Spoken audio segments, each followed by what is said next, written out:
The Galactic Council chamber fell silent as Ambassador Orla Matthews placed her data tablet on the obsidian table, with deliberate precision.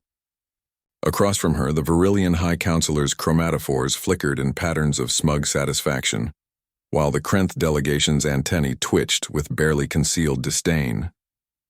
"You must understand," the Virillian wheezed through its translation device, "that humanity's continued participation requires adjustments. Your species' aggressive tendencies, your emotional volatility, these are incompatible with civilized governance." Orla's expression remained neutral, though James Chen, standing behind her as military liaison, felt his jaw tighten. 300 years. 300 years since humanity had joined the Galactic Council, contributing technology, resources, and countless lives to maintain peace across 17 star systems. "Adjustments," Orla repeated softly. "You mean the new edicts?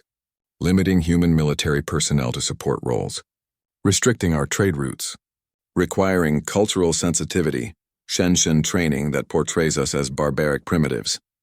The Krenth speaker clicked its mandibles. "Your species has repeatedly demonstrated an inability to resolve conflicts diplomatically.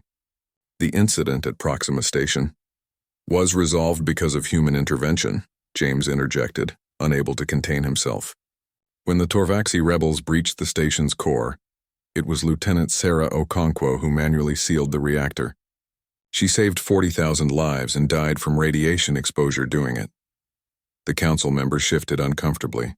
The Halix representative's gill slits fluttered. "A tragic loss, certainly.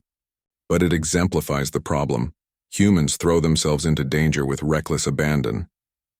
Orla stood slowly, her movements graceful despite the heavier gravity the council maintained for their comfort. "I see. Our courage is recklessness. Our determination is aggression. Our emotional bonds are volatility." She looked at each council member in turn. "For 3 centuries, humanity has bled for this council. We've lost 17 colony worlds helping defend members who wouldn't defend themselves. We've shared technology that took us millennia to develop. We've integrated, adapted, and compromised." She picked up her tablet. "No more." The Virillian's chromatophores flashed confusion. "Ambassador, you cannot simply—" "Article 7 of the Galactic Charter," Orla stated calmly. "Any member species may voluntarily withdraw from the Council with 60 standard days' notice. Consider this our formal notification." The chamber erupted. Delegates from 24 species began speaking simultaneously, their translation devices creating a cacophony of protests, demands, and threats. The Krenth speaker's voice cut through the noise. "You're bluffing. Humanity needs the Council. Your trade, your security, our trade?" James laughed bitterly. 70% of the Council's medical technology comes from human research. The gravitational stabilizers keeping this station from tearing apart? Human engineering. The patrol fleets protecting the Outer Rim? Crewed primarily by humans. Orla raised her hand and James fell silent. "We're not bluffing, Counselor. We're done. Humanity will honor all existing humanitarian commitments.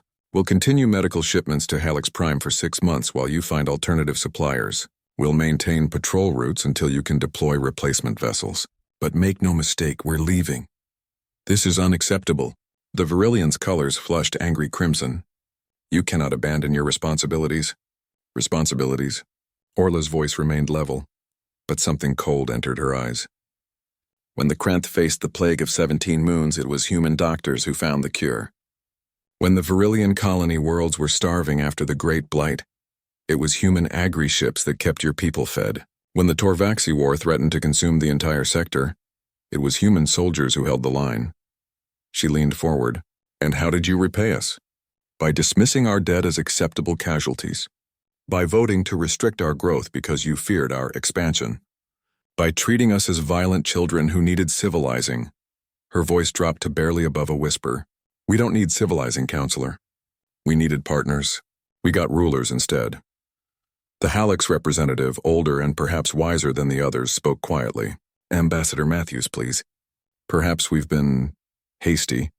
The edicts could be reviewed." "In 60 days, every human will be gone from council space," Orla interrupted. "We're not bargaining. We're not negotiating. We're informing you of our decision as a courtesy, the same courtesy you never extended to us." James activated his holo display. projecting a star map. Red dots began appearing across it, hundreds of them. These are human installations, colonies, and support structures currently maintaining council operations. Terraforming stations, defense platforms, research outposts, medical facilities, trading hubs. More dots appeared until the map was a sea of red. In 60 days, all of these will be withdrawn or decommissioned. We'll be taking our technology, our personnel, and our resources back to human-controlled space. The council members stared at the map in growing horror. The Krenth's antennae drooped. You're condemning millions. The Outer Rim colonies depend on human support for basic survival. Then you'll need to learn to support them yourselves, Orla said. Or perhaps you'll discover that the primitive species you've patronized for centuries were the ones holding your civilization together. She walked toward the chamber's exit, James falling into step beside her. At the doorway, she paused and turned back one last time. You wanted us to be quiet, to be less aggressive, less emotional, less human. A sad smile crossed her face. Congratulations, counselors. You got your wish. Quietly, we're leaving, and you'll learn exactly what it means to face the universe without humanity standing beside you. The door sealed behind them with a whisper of hydraulics.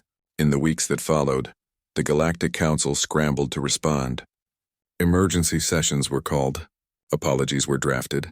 Trade delegations were dispatched to human space begging for reconsideration. They were politely, firmly refused. 60 days after Ambassador Matthews' declaration, the last human transport departed Council space. They left behind fully operational facilities, a final courtesy. But every security code was changed, every proprietary technology removed, every database wiped clean. The Virillian worlds discovered that without human gravitational tech, their orbital platforms began to destabilize. The Krenth learned that their vaunted intelligence networks relied heavily on human cryptographic systems. The Helix found that their colonies couldn't process the atmospheric toxins without human-developed filters. And in the Outer Rim, where the Torvaxi threat still simmered, the patrol fleets found themselves outnumbered and outgunned without human tactical support. The Galactic Council endured. Species adapted, technologies were slowly rebuilt, alternatives were found, but it took decades and the cost was measured in failed colonies, lost lives, and diminished reach. Meanwhile, humanity expanded quietly into previously unexplored regions, building a new coalition with species who had also chafed under Council arrogance. They shared their technology freely with partners who respected them as equals. And on Earth, in a small memorial garden, a plaque was erected next to Lieutenant Okonkwo's name. It bore a simple inscription. They mistook our kindness for weakness, our cooperation for dependence. They learned the difference quietly. Orla Matthews stood before it on the anniversary of her speech, James Chen beside her, both now retired from diplomatic service. Do you think they've learned? James asked. Orla smiled. They're learning. The universe is a harsh teacher. She touched the plaque gently. And sometimes the loudest statement you can make is simply walking away.